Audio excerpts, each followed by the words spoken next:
नमस्कार, जनता टीवी देख रहे हैं आप और मैं हूं आपके साथ रितेश कुमार गौतम। और वक्त हो चला है पहाड़ प्रभात का और खबरों की शुरुआत करेंगे एक महत्वपूर्ण खबर। मुख्यमंत्री सुखविंदर सिंह सुक्खू ने दिल्ली में प्रधानमंत्री नरेंद्र मोदी से मुलाकात की। मुख्यमंत्री ने हाल ही में राज्य में भारी बारिश और बाढ़ से हुई भारी क्षति के बारे में प्रधानमंत्री को अवगत कराया। इसके साथ ही मुख्यमंत्री सुक्खू ने दिल्ली में ही भारतीय जनता पार्टी के राष्ट्रीय अध्यक्ष जगत प्रकाश नड्डा से भी भेंट की है और इस अवसर पर उन्होंने प्रदेश से संबंधित विभिन्न मुद्दों पर चर्चा की और राज्य के विकास और उन्नति में उनसे सहयोग का आग्रह किया।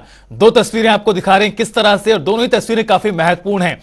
प्रधानमंत्री मोदी से मुलाकात की है जहां पर राहत की जो मांग है वो एक बार फिर उन्होंने उठाई है। दूसरी तरफ जेपी नड्डा से भी मुलाकात करते दिखाई दिए हैं और जेपी नड्डा से मुलाकात के काफी कुछ मायने भी निकाले जा सकते हैं। बिलासपुर दौरे पर पहुंचे डिप्टी सीएम मुकेश अग्निहोत्री ने प्रेस वार्ता की और इस दौरान उन्होंने प्रदेश में आई त्रासदी से लेकर राहुल गांधी पर आए सुप्रीम कोर्ट के फैसले पर प्रतिक्रिया दी।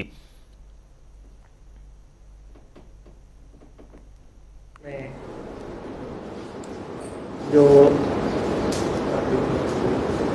निर्णय सुनाया था निचली अदालतों ने या हाई कोर्ट ने, उस पे देश की सबसे बड़ी अदालत और सर्वोच्च न्यायालय के रोक लगाने के निर्णय ने ये साबित कर दिया है कि देश में कानून का राज अभी स्थापित है। प्रदेश में जो मौजूदा त्रासदी हुई है, उस त्रासदी में हमें इस बात का फख्र है कि हम पानी की सेवाएं पूरे प्रदेश में कायम रखने में कामयाब हुए हैं और पूरे प्रदेश में इस दौरान हमें 1630 करोड़ रुपए का नुकसान हुआ। जैसे जैसे सड़कें खुलती जा रही हैं हम बसों को भेजते जा रहे हैं और हमारी बसेस को ऐसा सच तो नुकसान नहीं हुआ, लेकिन ऑपरेशनल नुकसान हमें लगातार हो रहा है। आज क्योंकि सवारी न मिलने के कारण या सड़क बंद होने के कारण हमें लगभग 30 से 32 करोड़ रुपए के बीच का नुकसान जो है किराए का हो चुका है। तो हमारी बसें जो चल रही हैं, लॉन्ग रूट पे जाती हैं, दिल्ली से आती हैं या दिल्ली जाती हैं, ये जो लॉन्ग रूट की हमारी बसेस हैं, यही हमारी आय का मेन स्रोत है। तो वहीं ऊना जिला में पौधारोपण को प्रोत्साहन देने के लिए जिला स्तरीय 74वां वन महोत्सव हिमाचल के अंतिम छोर की पंचायत गोंदपुर जयचंद में मनाया गया।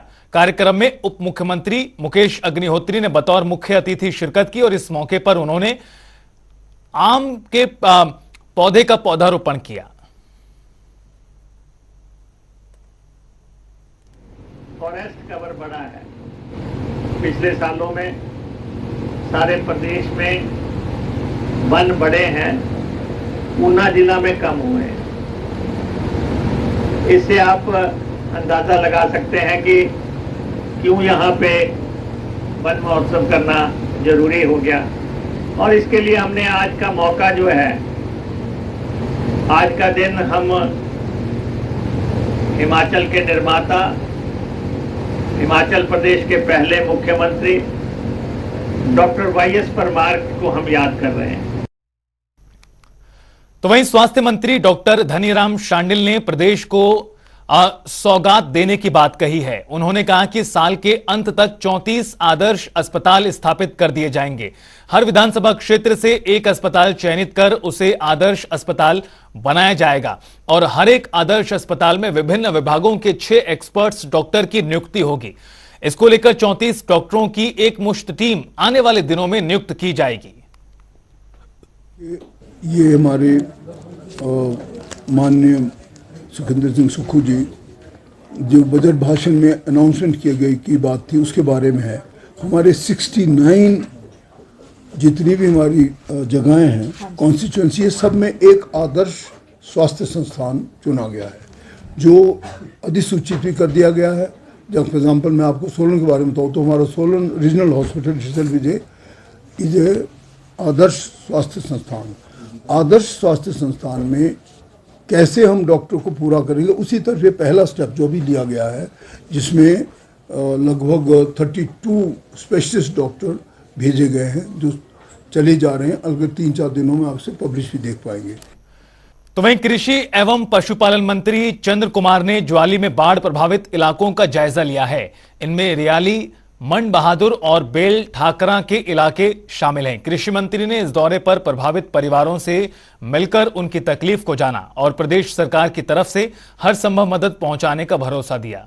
इस दौरान कृषि मंत्री चंद्र कुमार ने बताया कि प्रदेश सरकार ने रिलीफ मैनुअल में संशोधन कर बाढ़ से हुए नुकसान की मुआवजा राशि को भी कई गुना बढ़ा दिया है। इसके अलावा सभी जिलों में राहत और पुनर्वास कार्यों की समीक्षा भी की जा रही है।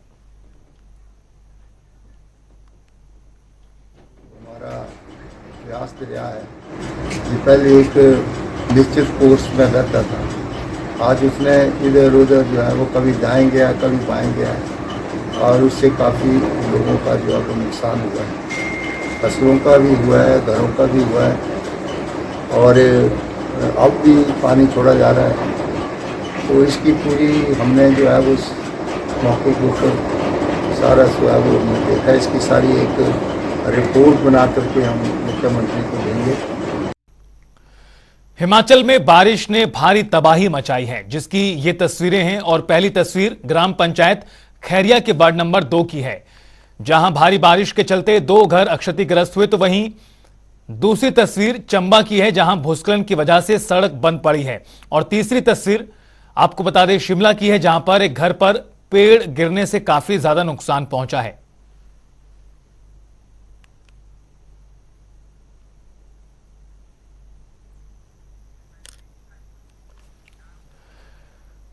और चलिए खबरों में आगे बढ़ते रुख करते हैं एक बड़ी खबर का। बड़ी जानकारी से आपको रूबरू करा दें। हिमाचल में सियासी बयानबाजी लगातार जारी है। कांग्रेस प्रदेश महासचिव ने बड़ा आरोप लगाया है, अवसरवादी की राजनीति कर रही है भाजपा। भाजपा पर अवसरवादी होने का आरोप लगाया। राहत राशि के बंटवारे पर भी पलटवार यहां पर किया गया है। भाजपा लोगों को गुमराह कर रही है, ये भी उन्होंने कहा। तो आपको बता दें कि हिमाचल प्रदेश में बाढ़ के मुद्दे पर लगातार जो सियासी बयानबाजी है, सियासी तीर हैं, लगातार छोड़े जा रहे हैं, चाहे वो पक्ष हो या फिर विपक्ष हो। और ऐसे में कांग्रेस के प्रदेश महासचिव ने भाजपा को आड़े हाथों लेते हुए कहा कि भाजपा अवसरवादी राजनीति कर रही है। साथ ही साथ उन्होंने कहा कि लोगों को गुमराह भी बीजेपी की ओर से किया जा रहा है।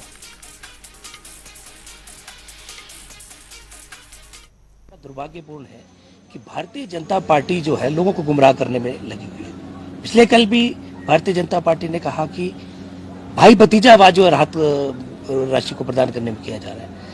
कांग्रेस की नजर में राहत उनको दी जा रही है जो प्रभावित है।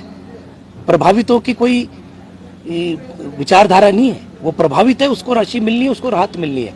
और हमारी नजर में हर प्रभावित जो है वो एक समान है। और इस तरह का बेबुनियाद आरोप लगाना ये भाजपा की परिपाटी बन चुकी है। और मैं आपको याद करा दूं कि इनको थोड़ा पीछे ले जाता हूं। इससे पहले भी जब भारतीय जनता पार्टी की सरकार थी तो बहुत बड़े पैमाने पे ओलावृष्टि हुई थी और लोगों के पेड़ तो पेड़, नेटों के साथ पेड़ तोड़ दिए गए थे और पूरा इलाका कहराता रहा। तब हिमाचल प्रदेश के बागवानी मंत्री कहां थे? हिमाचल प्रदेश में लगातार तबाही मची हुई है और ऐसे में स्थिति को लेकर चिंता बनी है।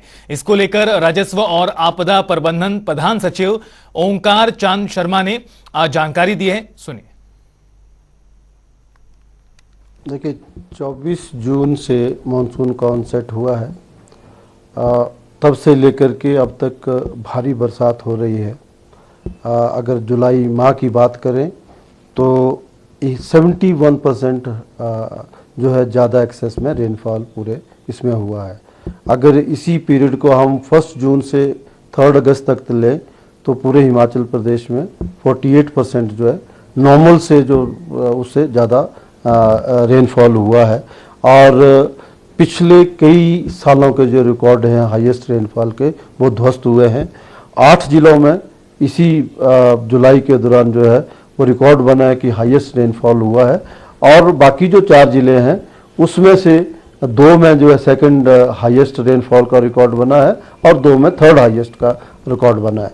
जब इतनी ज़्यादा बारिश यहाँ पे हुई है तो एक व्यापक स्तर पे जो है नुकसान हिमाचल प्रदेश में हुआ है। और चलिए अब रुख करते हैं खास पेशकश हिमाचल एक्सप्रेस का।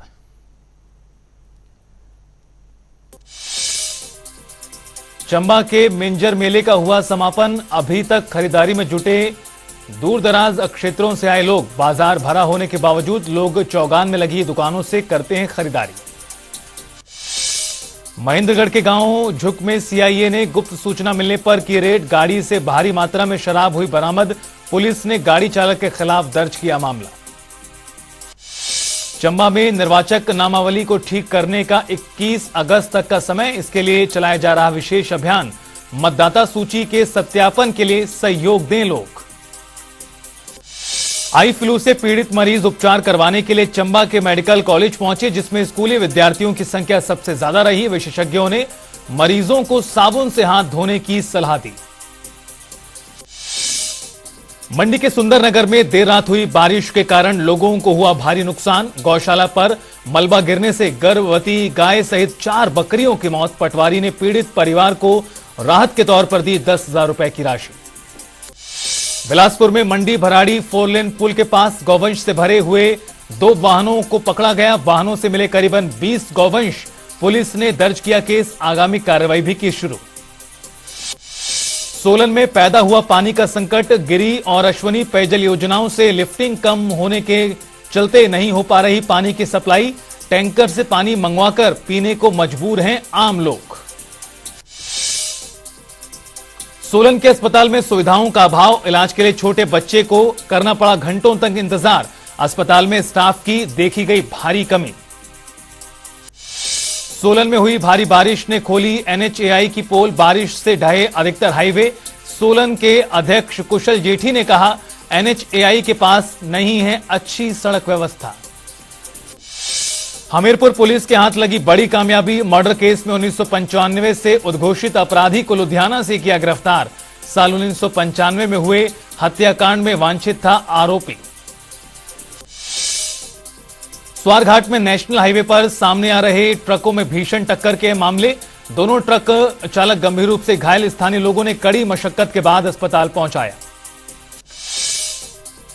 सोलन में टमाटर के दामों ने बनाया नया रिकॉर्ड। करीबन 4100 रुपए प्रति क्रेट तक बिक रहा है टमाटर। किसानों को हो रहा है भारी मुनाफा। पामटा साहिब का खतवार गांव डेंजर जोन घोषित। मौके पर पहुंची प्रशासन की टीम ने जायजा लिया। अवैध माइनिंग करने से खतरे में पड़े 2 दर्जन से ज्यादा परिवार।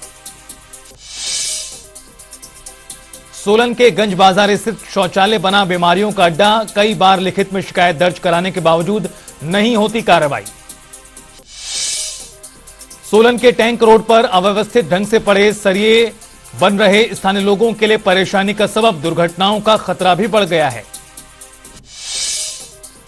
नाहन में आपदा प्रबंधन प्राधिकरण ने विशेष कार्यशाला का किया आयोजन। विभिन्न विभागों के अधिकारी और पंचायत प्रतिनिधि रहे मौजूद। ज्वाली में प्रवासियों की भैंसें उजाड़ रही किसानों की फसलें। ठीकरी पर पहरा लगाने को मजबूर हैं किसान। खाद्य सुरक्षा विभाग की ताबड़तोड़ छापेमारी। अलग अलग क्षेत्रों में कार्रवाई करते हुए 20 सैंपल लिए। नियमों को दरकिनार कर खाद्य पदार्थ बेच रहे हैं विक्रेता। नालागढ़ के खेड़ा में सरकारी पेट्रोल पंप के कर्मचारी पर डीजल बर्बाद करने का आरोप। शिकायतकर्ता ने 3 लीटर डीजल बर्बाद करने का किया दावा। मंडी में BBMB नहर के कंट्रोल गेट के पास तैरता हुआ मिला शव। परिजनों ने जताई हत्या की आशंका। बद्दी पुलिस ने बाइक चोरी गिरोह के 2 सदस्यों को काबू किया। दोनों आरोपियों को कोर्ट में पेश कर 3 दिन की रिमांड पर लिया गया। बिलासपुर नगर परिषद की ओर से पूरे शहर में डेंगू से बचने के लिए कराई जा रही फॉगिंग। हर वार्ड में फॉगिंग करने की तैयारी। नूरपुर के कोपड़ा हत्याकांड पर पंचायत की ओर से ऐतिहासिक निर्णय हुआ। सदस्यों ने मिलकर नशे के खिलाफ शुरू किया अभियान। नूरपुर के सिविल अस्पताल में खुला नशा निवारण केंद्र। शुक्रवार और शनिवार दोपहर 2 बजे से शाम 4 बजे तक होगा कामकाज। हमीरपुर में दोबारा शुरू किया गया जिला पुनर्वास केंद्र। उपायुक्त हेमराज बैरवा ने किया शुभारंभ।